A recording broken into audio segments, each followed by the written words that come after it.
For the JTV Caribbean News, I am Sean Rose. A study done in 4 Caribbean countries has found that 30% of children aged 11 to 13 were overweight or obese, a senior official of the Pan American Health Organization has said. Dr. Audrey Morris, the advisor on food and nutrition at PAHO, told a workshop to review and refine a draft policy document on nutritious and healthy foods in Barbadian schools that the number of overweight and obese children in the region has more than doubled over the last decade, due primarily to unhealthy diets and inadequate exercise. Dr. Morris said the consequences of overweight and obesity in children were serious, including breathing difficulties, hypertension, early signs of cardiovascular disease, insulin resistance, and psychological effects. She noted the easy access to fatty and salty foods in school canteens and revealed that up to 80% of the children in the Caribbean study admitted to drinking a carbonated soda every day. The countries in the study were not disclosed.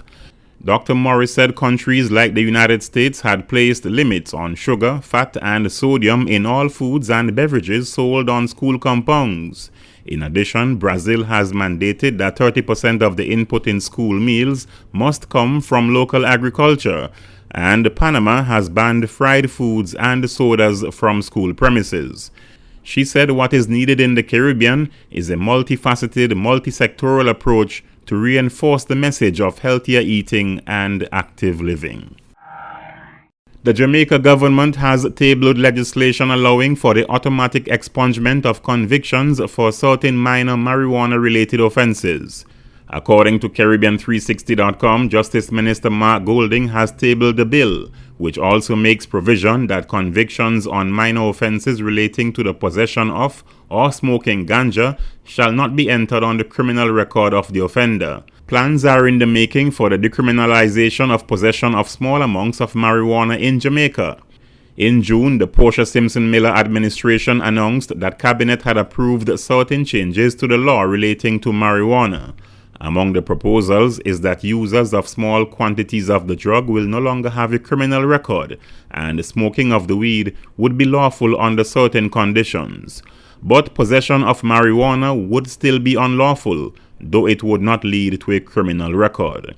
But the Medical Association of Jamaica, the MAJ, has taken issue with the changes proposed by the government in relation to the possession and smoking of marijuana.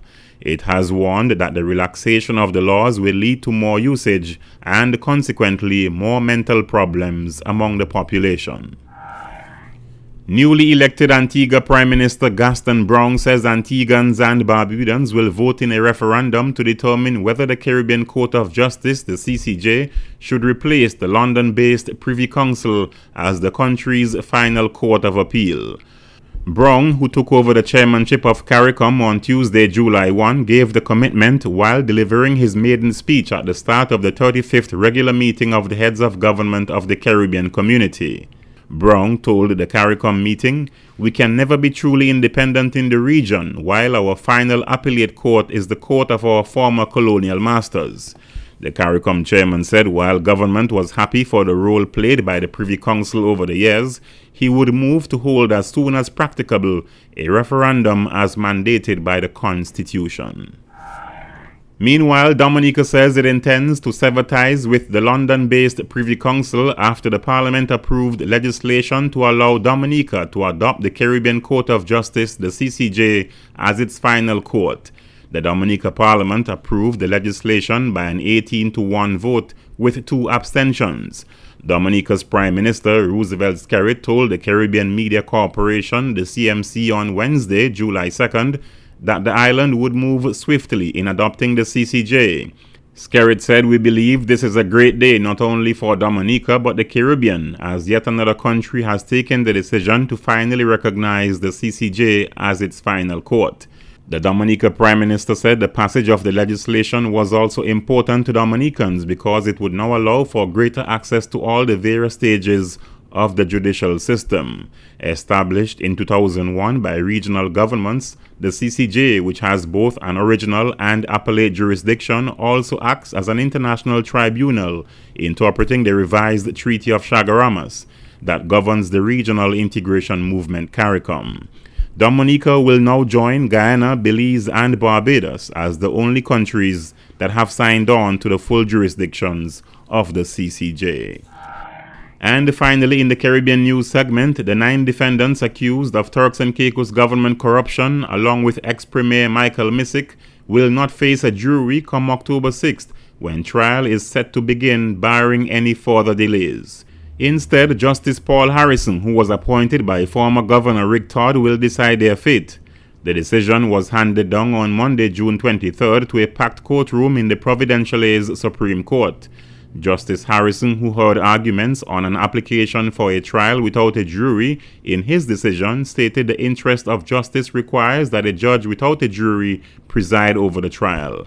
According to TCWeeklyNews.com, although the media is barred from publishing the reasons that the judge came to this conclusion, Harrison said that upon considering the factors in the trial without a jury ordinance, he is satisfied that a judge alone should try the defendants. For the JTV Caribbean News, Sean Rose. Coming up next on JTV News. The Rotary Club of Roadtown completes a long list of projects and plans to help at-risk youth in this Rotary year. And UK actor Jude Law films commercial in the Virgin Islands.